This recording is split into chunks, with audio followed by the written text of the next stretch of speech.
This was insane to witness, as a huge power surging day somehow resulted in a not great result. How did that happen? Well, let's talk about it.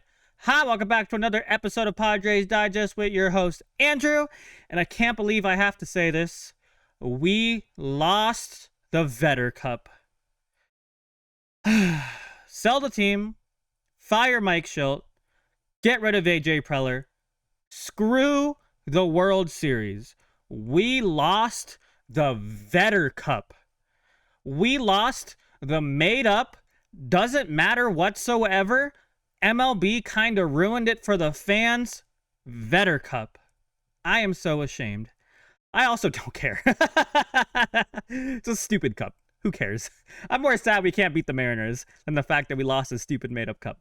But anyways, did I say subscribe yet? Please subscribe. Also, please apply. If you like sports and you like talking about sports or writing about sports, then we have a perfect opportunity for you. Digest Media is, of course, hiring. Like I said, if you like sports and you have a team in mind you want to write for or make videos for, feel free to apply. Why not? You can join us in the Digest Media circle. We're super cool, I promise you. Link down below. But what isn't down below, or what's going more down below, is our rankings in the NL West right now, because we can't beat the Mariners. We can't beat the Mariners. I told y'all yesterday, if you're mad about losing to the Dodgers, they don't beat us as badly as the Mariners do. We have yet to win a game against the Mariners this year. Why? Because baseball is weird, right?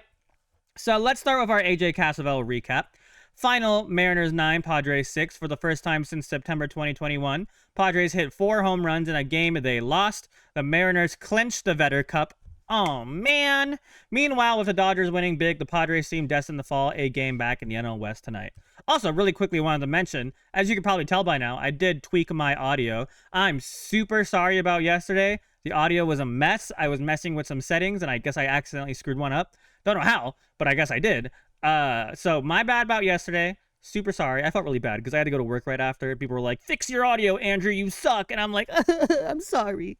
But now we're good. Now we're good. You know what's not good, though? This result from the game. So I want to first defend JP Sears, right? JP Sears is a 2-5 with a 2.77 ERA and 60 strikeouts and 11 career outings against the Mariners. Faced them twice in 2025, 6.2 innings pitched, 4.1 innings pitched, 2 earned runs. Solid numbers, but run support has been an issue during his time with the A's. Expect another strong outing from JP tonight. So before anyone says something stupid like, why is Mike Shildt starting JP Sears? Because he has good numbers. And you know what? Those same people are bagging on Mike Shildt for using Jeremiah Estrada yesterday in the Dodgers games. Like, listen, you can't have it both ways. Either you want Mike Shildt to follow statistics, or you don't want Mike Shildt to follow statistics. Yes, you could say, well, JP Sears is a stupid, sucky pitcher, and Estrada is a proven pitcher. Yes, but stats don't lie. So if I see anyone complaining about JP Sears starting tonight statistically and blaming it on Mike Shildt, it's not Mike Shildt's fault. If anything, JP Sears did a good enough job to get us a victory, but we kind of screwed ourselves. Well, pitching kind of screwed us today. I think offensively, we had a very good day, obviously. Pitching was the result of our loss today, which sucks. But it happened, right? So let's just talk about JP Sears and them real quick. So JP Sears, 3 earned runs, 4 runs. I mean, to be honest, it's not horrible, right? When you're playing a pitcher who has almost a 6 ERA, which basically means he gives up 6 runs a game, if your pitcher gives up 4 earned runs and you're playing a pitcher who basically gives up 6 earned runs, that means you should be scoring more runs than them. I know that's a massive oversimplification, but if you break it down to like ifs and what's the word? Ifs and whatever, black and white, whatever, this or that, whatever. English is hard. We should statistically win this game, but we didn't, obviously, right? So my point being is that don't just blame this game on JP Sears, right? If anything, it was more David Morgan's fault, which makes me beyond sad because David Morgan's a really good pitcher, but he's super young. He didn't have it today. Maybe the Mariners are David Morgan's Estrada and the Dodgers curse. I don't know, right? I mean, Wandy Peralta had a fine game. Yuki Matsui also had a fine game, so it's just one of those weird games, honestly. Mariners have our number.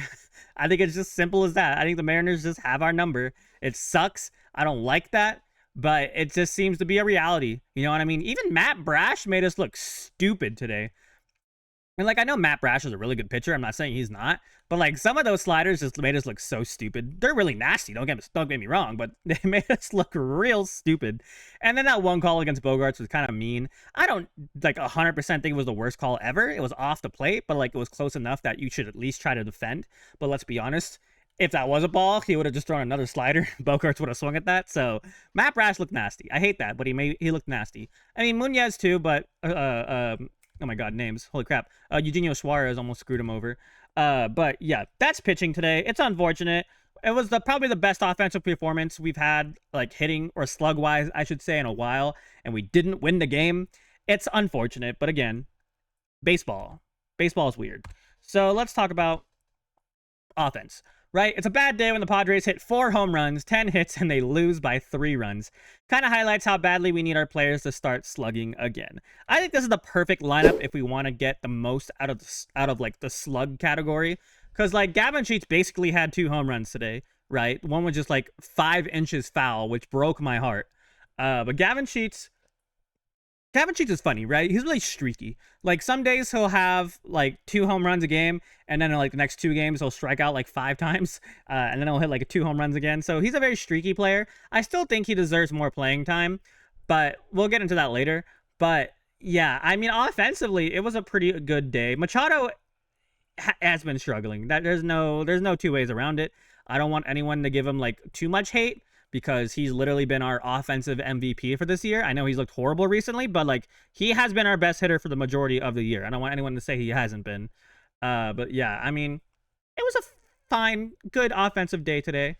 Cronenworth even had a home run, and I know people call him Cronin worthless, which makes me upset because he's definitely far from worthless. But it's okay, right? So, wrong one. Padres hit 3 home runs off Bryce Miller in the 2nd inning only, which was amazingly fantastic. Take a 4-1 lead.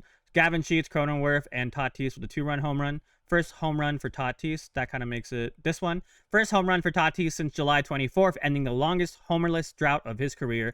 That's got to feel good for Tatis. Yes, I don't know if I want to say Tatis is back, but I think this will give him some confidence and able to hit more home runs. I don't think he's gonna turn into like Cal Raleigh.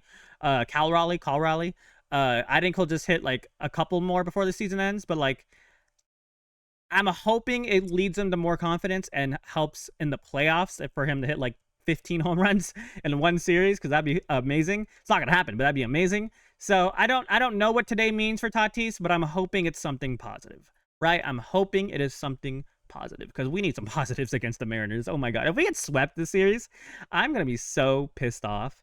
But it's fine. One game. It's one game, right? Like yesterday's loss, we won the series, but we lost the one game. Let's not panic too much, right? This is one game. We got 2 more to go. We already lost the Vedder Cup, so there's nothing more to play for.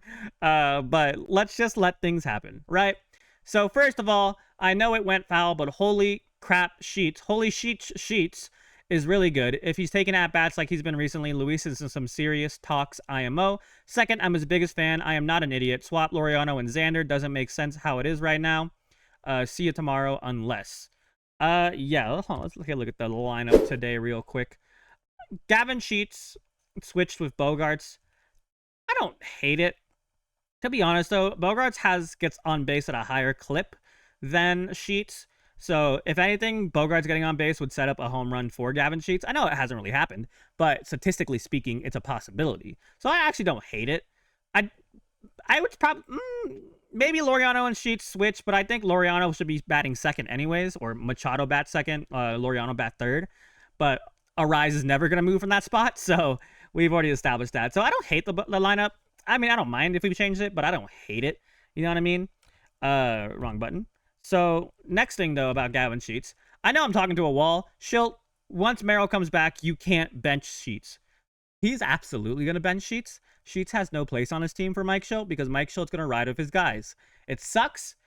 I don't hate that Sheets is on the bench. I hate it more. I hate him being on the bench less than I hated when we put Ryan O'Hearn on the bench, because Sheets is a difference maker. Don't get me wrong. But he also has been good off the bench, so it's not like we're never going to use him again when Merrill comes back. But yeah, I don't know. I mean, I want to give Merrill more chances, obviously, because he's like he's gonna be one of our guys for the rest of our like lives until like what was he 9-year contract or something? I forgot already. But obviously it's a difficult decision for Shildt. But let's be honest, Sheets is going down to the bench. It sucks. He's done a great job. He deserves the starts, but baseball is what do you call it? A tough sport, a hard on the heart.